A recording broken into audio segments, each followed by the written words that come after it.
శ్రీశైలం వెళ్లే ప్రయాణికులకు big alert. Hyderabad డిండి మీదుగా శ్రీశైలం రోడ్డు క్లోజ్ చేశారు. ఎందుకంటే ప్రమాదంలో కూడా ఇప్పుడు డిండి దాటిన తర్వాత రెండు బ్రిడ్జిలు ఏవైతే ఉన్నాయో అవి ప్రమాదకరంగా మారాయి. ఇప్పటి వరకు సర్వీసెస్ అందించిన ఈ రెండు బ్రిడ్జిలు కూడా ఇప్పుడు క్లోజ్ అయ్యాయి. ఎందుకంటే నిన్నటి నుంచి కూడా భారీగా వర్షాలు కురుస్తున్నాయి. ఇదంతా కూడా మనకి తెలిసిన విషయమే. ఒకవైపు ఏపీలో మోందా తుఫాన్ ఎఫెక్ట్ కనిపిస్తుంది, ఇక తెలంగాణలో కూడా మోందా తుఫాన్ ఎఫెక్ట్ కనిపిస్తుంది. ఇక ఇరు తెలుగు రాష్ట్రాల్లో కూడా మొత్తం కూడా నీరు ప్రవహిస్తూ ఉన్న దృశ్యాలు ఎక్కడికక్కడ కూడా వాగులు వంకులు పొంగి పొర్లుతూ ఉన్నాయి. ఇక నిన్నటి నుంచి కురుస్తున్నటువంటి భారీ వర్షాలు వరదలతో కూడా రెండు బ్రిడ్జిల వద్ద ఉధృతంగా కూడా వరద నీరు ప్రవహిస్తూ ఉంది ఈ రెండు బ్రిడ్జిల మీద. ఇక బ్రిడ్జిల కింద మట్టి తెగిపోయే ప్రమాదం ఉన్నట్లుగా కూడా గుర్తించారు. ఇక దీంతో కూడా పోలీసులు రాకపోకలు నిలిపివేశారు. శ్రీశైలం వెళ్లే వారిని మరో రూట్ సూచిస్తూ ఉన్నారు పోలీసులు. అటువైపుగా వెళ్లే వాహనాల్ని దారి మళ్లిస్తూ ఉన్నారు. హైదరాబాద్ నుంచి జడ్చెల్ల, నాగర్ కర్నూల్, అచ్చంపేట, శ్రీశైలం మీదుగా వెళ్లాలంటూ కూడా ఇక సూచనలు వినిపిస్తున్నారు. మరొకసారి చెప్తాను, మీరు గనక అటు రూట్లో వెళ్తున్నా, మీకు తెలిసిన వాళ్ళు అటు రూట్లో వెళ్ళే ఛాన్సెస్ ఉన్నా కానీ మీకు తెలిసిన వాళ్ళకు కూడా డెఫినెట్గా కూడా ఈ న్యూస్ని షేర్ చేయండి. హైదరాబాద్ నుంచి జడ్చెల్ల, నాగర్ కర్నూల్, అచ్చంపేట, శ్రీశైలం మీదుగా వెళ్ళాలంటూ కూడా ఇప్పుడు సూచనలు చేస్తూ ఉన్నారు. ఎవరైతే శ్రీశైలం వెళ్తున్నారో వాళ్ళు ఈ రూట్ను మాత్రమే ఉపయోగించండి. ఎందుకంటే ఇప్పుడు రెండు బ్రిడ్జిలు కూడా డిండి మీదుగా వెళ్లే వాళ్ళకి శ్రీశైలం దగ్గర ఉన్నటువంటి రోడ్డును క్లోజ్ చేశారు. రెండు బ్రిడ్జిలు కూడా ఇప్పుడు ప్రమాద స్థాయిలో ఉన్నాయి. కింద మట్టి కూడా కొట్టుకుపోయే స్థితిలో ఉంది. మనం చూస్తూ ఉన్నాం కదా ఏ విధంగా అది దెబ్బతిన్నదో. దాని మీద ప్రయాణిస్తే కనుక డెఫినెట్గా కూడా ప్రమాదానికి గురవుతారని చెప్పి కూడా అధికారులు ముందుగా గుర్తించారు.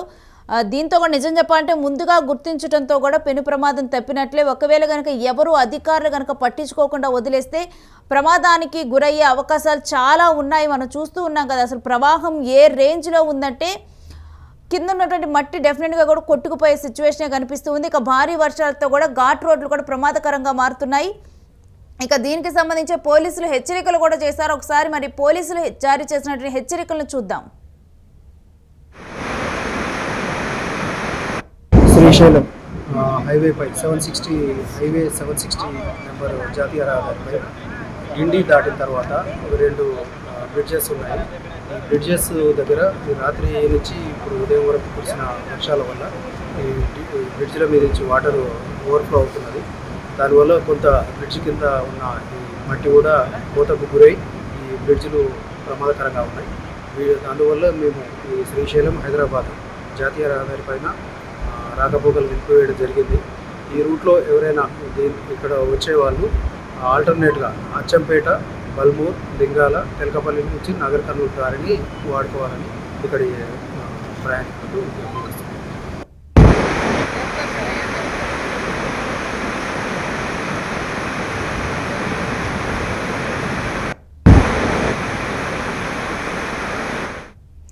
ఇక అక్కడ ఉన్న బ్రిడ్జిలు కూడా ఇప్పుడు ఈ నీటితో కూడా వరద నీటితో కూడా ఈ ప్రవహిస్తున్న వరద నీటితో దెబ్బతిన్నట్లుగా కూడా చాలా కాలంగా అర్థమవుతూ ఉంది.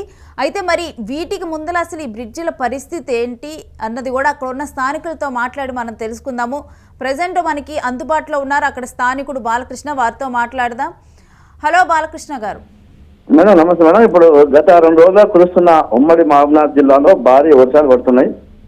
అక్కడ జడ్చెర్ల, ఇక్కడ నగర్ కర్నూలు, ఇక్కడ పెద్దకొత్తపల్లి సైడ్కి వెళ్ళి భారీగా వరద నీరు డిండికి చేరుకోవడంతో ఈ రోజు ఉదయం నుంచి కూడా కొద్దిగా అధికారులు అక్కడ ఉన్న రాకపోకలను ఆపివేశారు.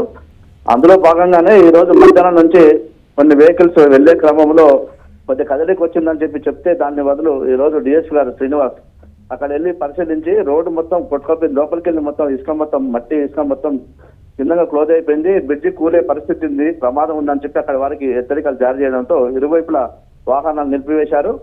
ఇది శ్రీశైలం వెళ్ళాలి అనుకుంటే కల్వకుర్తి వైరట్ నుంచి కొట్రగేట్ కా నుంచి ఆదిపూరు, తర్వాత మన్ననూరు ఇట్లా వెళ్ళాలి. కానీ అక్కడ కూడా రోడ్డు ఆదిపూరు మన్ననూరు మధ్య ఉన్న చంద్రసాగర్ వాగు బాగా భారీగా ప్రవహిస్తుంది. అది కూడా ప్రమాద స్థాయికి చేరింది కాబట్టి అధికారులు శ్రీశైలం వెళ్ళడానికి కూడా ఎవరికి అనుమతించడం లేదు మేడం. అయితే బాలకృష్ణ గారు, ఈ బ్రిడ్జి పరిస్థితి ఇప్పుడు ఈ వానలకి ఇలా తయారైందా, లేకపోతే గతంలోనే ఈ బ్రిడ్జెస్ అసలు వీక్గా ఉన్నాయా? గతంలోనే ఒకసారి 2004లో కొట్టుకపోయింది మేడం. మళ్ళీ అప్పటి నుంచి తర్వాత రిపేర్ చేసి దీన్ని కొత్తగా నిర్మించారు. అక్కడ నుంచి బాగానే ఉంది. అయితే ఈ వర్షానికి ఇప్పుడు కురుస్తున్న గత 2 రోజులు కురుస్తున్న భారీ వర్షాలకి ఈ విధంగా మట్టి మొత్తం కొట్టుకపోయి ప్రమాద స్థాయికి జరిగింది. అంటే మీరు చెప్పిన దాని ప్రకారం అది కొత్తగా నిర్మించిన బ్రిడ్జే. అవును మేడం, కొత్తగా నిర్మించారు. కొత్తగా నిర్మించిన బ్రిడ్జ్ కూడా ఈ విధంగా కొట్టుకుపోవటం మీరు అసలు ఏమని భావిస్తున్నారు స్థానికులు అక్కడ ఉన్న వాళ్ళు? మేడం మీకు నాణ్యతగా లేదు. గతంలో కూడా రెండు పర్యాయాలు ప్రమాదం జరిగింది. గతంలో ఒక బస్సు కూడా కొట్టుకపోయింది, ఒక కారు కూడా కొట్టుకపోయింది ఇక్కడికి వెళ్ళి. అయినా కూడా అధికారులు కొంతమేర దీన్ని పరిశీలించకుండా హడావుడిగానే చేసి వదిలిపెట్టారనేది ఇక్కడ స్థానికులు విమర్శిస్తారు మేడం.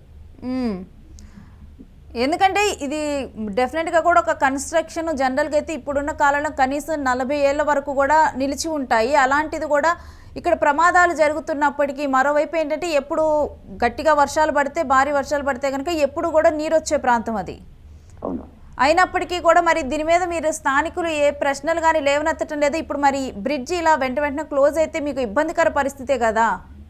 ఇప్పుడు శ్రీశైలం హైదరాబాద్ నుంచి అలాగే ఆంధ్రప్రదేశ్ వెళ్ళే ప్రయాణికులకు కానీ, తర్వాత ఆంధ్రప్రదేశ్ వెళ్ళే వారికి కూడా చాలా ఇబ్బందికరం. కొత్త రూట్ కాబట్టి చాలా మందికి తెలియదు ఆ రూటు. కొండారెడ్డిపల్లికి వెళ్ళి రావాలంటే పల్లెటూరు మొత్తం దాటుకుంటూ రావాలి. అక్కడ వచ్చిన తర్వాత కూడా ఆదిపూర్ కాడ కూడా చాలా ఇబ్బందులు ఎదురవుతున్నాయి. ఈ రోడ్డు ఎంత త్వరగా ఈ బ్రిడ్జిని మరమ్మతులు చేస్తే అంత బాగుంటుంది అనేది స్థానికులు ఇక్కడ అభిప్రాయం వ్యక్తం చేస్తారు. గతంలో ఇలాంటి ఇన్సిడెంట్ జరిగినప్పుడు అప్పుడు మరలా కూడా ఎన్ని నెలలకు మీకు అందుబాటులోకి వచ్చింది బ్రిడ్జ్? గతంలో ఒకసారి 2 సార్లు జరిగింది మేడం. ఇలానే కొట్టుకపోయింది, వాగులో చిక్కపోయింది. 2004లో ఇలాగనే జరిగింది. తర్వాత మళ్ళీ దాన్ని పునర్నిర్మించారు. అప్పటి నుంచి ఇంత పెద్ద భారీ వర్షం లేదు మేడం. ఇప్పుడే ఈ సంవత్సరం ఆ పునర్నిర్మాణానికి ఎంత సమయం తీసుకున్నారు అనేది? అదే 5 నెలలు పట్టింది మేడం. అది మరలా కూడా ఇప్పుడు అంతే సమయం పట్టిద్దా? అదే వారం రోజులు పడుతుందని అధికారులు అంటున్నారు మేడం. ఇక్కడ వారం రోజులు పట్టొచ్చు. దీన్ని అంతవరకు ఈ బ్రిడ్జి ఇక్కడ రాకపోకలు బంద్ చేస్తున్నామని చెప్పి అధికారులు హెచ్చరిస్తారు మేడం. ఈ బ్రిడ్జ్ రాకపోకలు బంద్ చేస్తే అక్కడ ఉన్నటువంటి సరే ఇప్పుడు శ్రీశైలం వెళ్ళే వాళ్ళంటే వేరే రూట్ ద్వారా ముందుగా తెలుసుకొని ఈ వార్త కనుక ఇప్పుడు యూటీలో ప్రసారం అవుతున్న వార్త కనుక వాళ్ళ దాకా రీచ్ అయితే వాళ్ళు రూట్ మార్చుకునే అవకాశం ఉంది. కానీ అక్కడ ఉన్నటువంటి గ్రామస్తులు కానీ ఈ బ్రిడ్జ్ మూసేయటం వల్ల మీరు పడే ఇబ్బందులు ఏంటి? ఇట్లా స్ట్రైట్ గా వెళ్ళాలి మేడం. దగ్గర అవుతుంది. హైదరాబాద్ వెళ్ళడానికి దాదాపు ఇట్లా చుట్టూ తిరిగిపోవాలంటే పల్లెటూళ్ళు ఉంటాయి. చాలా రిస్క్ తో కూడుకున్న పని కాబట్టి. ఎన్ని కిలోమీటర్ల మేర కూడా మీకు ఈ మార్గం అనేది పెరుగుతుంది ఈ బ్రిడ్జ్ క్లోజ్ అవటం వల్ల? ఒక 10 కిలోమీటర్లు ఎక్స్ట్రా అవుతుంది మేడం. ఓకే, అంటే ఇప్పుడు ఎవరైనా తెలిసి తెలియక ఈ మార్గం దాకా వచ్చినా లేకపోతే ఇప్పటికే మేము విజువల్స్ లో కూడా చూస్తూ ఉన్నాం ఆ బ్రిడ్జ్ అలా ఉండే సమయానికి కూడా చాలా వెహికల్స్ వచ్చి అక్కడ ఆగిపోయి ఉన్నాయి. ఇవన్నీ కూడా ఇప్పుడు ఏదైతే మీరు రూట్ ద్వారా వెళ్తారో ఆ 10 కిలోమీటర్లు ట్రావెల్ చేసి వెళ్ళాలి, అంతేనా? అవును మేడం. ఇప్పుడు స్థానిక డిఎస్పీ గారు అచ్చంపేట డిఎస్ శ్రీనివాస్ గారు అక్కడ నుంచి వెహికల్స్ మొత్తం రిటర్న్ పంపించేసి ఆదిపూర్ నుంచి కొండారెడ్డిపల్లి ఇట్లా కల్వకుర్తి ఇట్లా హైదరాబాద్ మలుపుతారు. అక్కడ నుంచి హైదరాబాద్ వెళ్ళడానికి మార్గం సుమగం చేస్తున్నారు మేడం. ఓకే, అయితే ఇంకా అదొక్క రూట్ ఈ బ్రిడ్జ్ క్లోజ్ అయితే ఆ ఒక్క రూట్ ద్వారా మాత్రమే వాళ్ళు ట్రావెల్ చేయాలి. అది లేకపోతే వేరే ప్రత్యామ్నాయం ఎక్కడ లేదు madam. Right, thank you Balakrishna గారు ఈ అంశం మీద యూటీవీతో స్పందించినందుకు.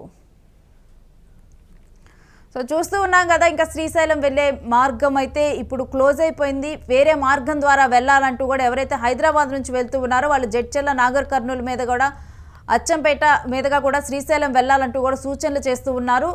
అయితే ఎవరైనా కనుక తెలిసి తెలియక కానీ లేకపోతే ఇప్పటికే కొంతమంది బయలుదేరిపోయి ఆ రూట్ ద్వారా వాళ్ళ దాకా కూడా ఈ న్యూస్ రీచ్ అవ్వ కూడా వాళ్ళు అక్కడ దాకా చేరుకుంటే కనుక వాళ్ళని కొంత దూరం వెనక్కి పంపించి అక్కడ నుంచి వేరే రూట్ ద్వారా కూడా అక్కడే పోలీసు అధికారులు ఉండి వాళ్ళని రూట్ మళ్లిస్తున్నట్లుగానైతే మనకి డీటెయిల్స్ తెలుస్తూ ఉన్నాయి. అయితే గతంలో కూడా 2004లో కూడా ఈ బ్రిడ్జ్ ఇదే విధంగా కూలిపోయింది. అంతకు ముందులో కూడా ఇదే విధంగా కూలిపోయింది.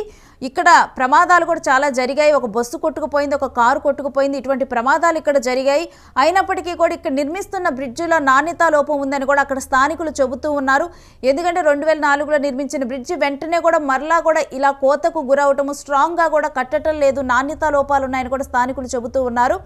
ఇక ఇప్పుడైతే ఈ మార్గం ద్వారానైతే రూట్ మళ్లించడం, మొత్తం కూడా 2 డిండి తర్వాత ఉన్నటువంటి 2 బ్రిడ్జిల మీద కూడా నీరు ప్రవహించటము, కింద కోతకు గురవటము, దీని ద్వారా బ్రిడ్జి ప్రమాదకర స్థాయిలో కూడా డ్యామేజ్ అయి ఉందంటూ కూడా పోలీసులు అధికారులు ముందుగానే గుర్తించడం వల్ల కూడా ఇక ఇప్పుడు ముందుగానే వీళ్ళందరినీ కూడా రూట్ మళ్లిస్తూ ఉన్నారు. ఒకవేళ కనుక మీరు కనుక శ్రీశైలం కానీ లేకపోతే మీకు తెలిసిన వాళ్ళు శ్రీశైలం వెళ్తూ ఉన్నా కానీ అటు రూట్ ద్వారా ఎటైనా వెళ్తూ ఉన్నా కానీ ఈ విషయాన్ని వారికి కూడా షేర్ చేస్తే కనుక వారు కూడా ముందుగానే అప్రమత్తం అవుతారు.